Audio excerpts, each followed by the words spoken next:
Great to see you here again. We are now starting with the first video related to the tools that project managers use, and the first tool is the work breakdown structure, or abbreviated the WBS.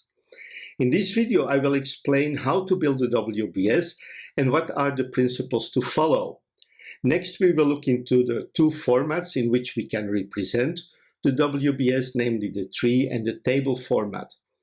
The last slide of this presentation will describe the different ways to organize the WBS. Let us now start by describing how we will build the WBS and what are the main principles to follow. First of all, developing the WBS is teamwork and should be done with a team that is creating the project plan based on the scope and the scope baseline that were created at the early beginning of the planning process step. Building the WBS is based on what we call decomposition, which basically means that the project will gradually be subdivided in smaller and smaller parts, giving more and more details about the project with every new level that is being developed. The WBS is the representation of the scope, hence can only include the approved scope from the scope baseline. What is not a part of the scope should not be in the WBS. According to the PMI and the PMBOK, the decomposition stops when we reach the work packages. A work package is basically a set of activities that can be completed by one team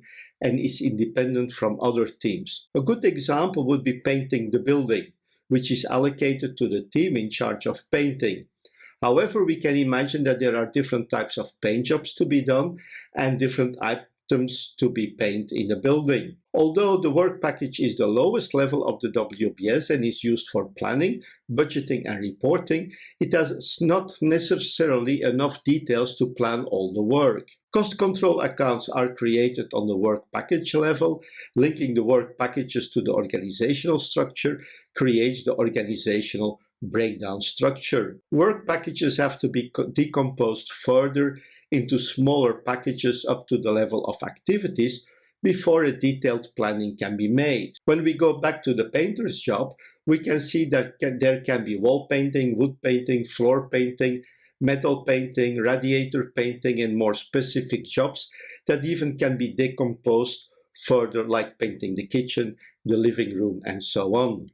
Let us now have a look at the WBS in a tree format. You will see that it looks a lot like an organizational chart, and it's similar. The WBS is in fact the hierarchical overview of the project, and each level shows more details about the project. Although the PMI defines the WBS to end at the work packages, for practical and planning reasons, we have to decompose up to the activity or task level. However, in some projects, typically smaller projects, the level of the work package and the level of the activities are the same. The graphical representation of the WBS gives a clear overview of how the project is organized in a logical way. When we look at the activity T1121, we see that it's under A112, but we also see that under that same level are 5 activities in total.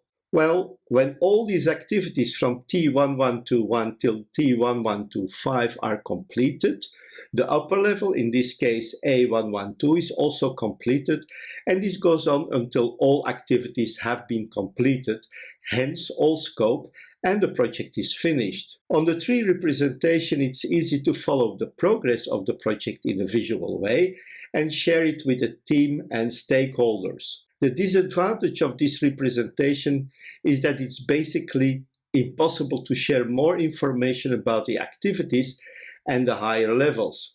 To do this, a WBS dictionary can be created. On the other hand, we can also have a table format of the WBS.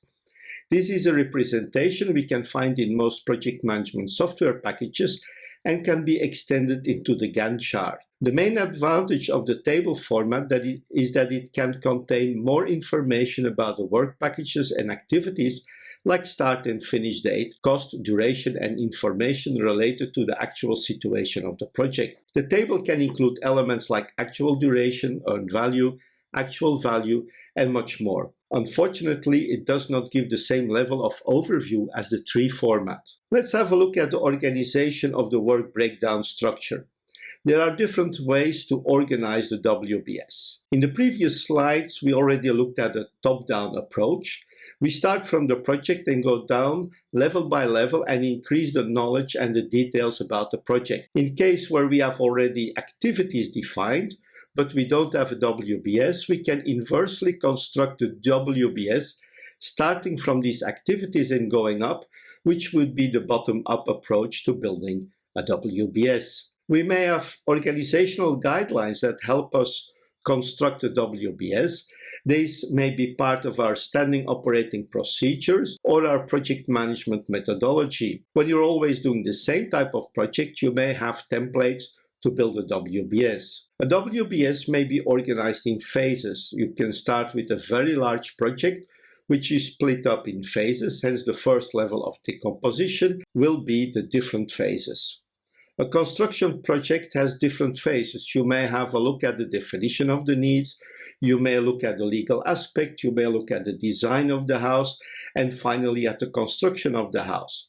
Those could be different phases of your project. In some cases, a WBS is decomposed where you go to the second level of the WBS, which in our case will be level 1. On that level, we would find the major deliverables of the project. In some cases, we can include some components which are typically delivered by supplier or other divisions within the organization. You can find a lot of examples of WBSs. You can make your own, and you can constantly improve the way you make a WBS. Another session is finished. Let us now continue with the next session. You are doing a great job, and I'm looking forward to seeing you in the next video. Thank you.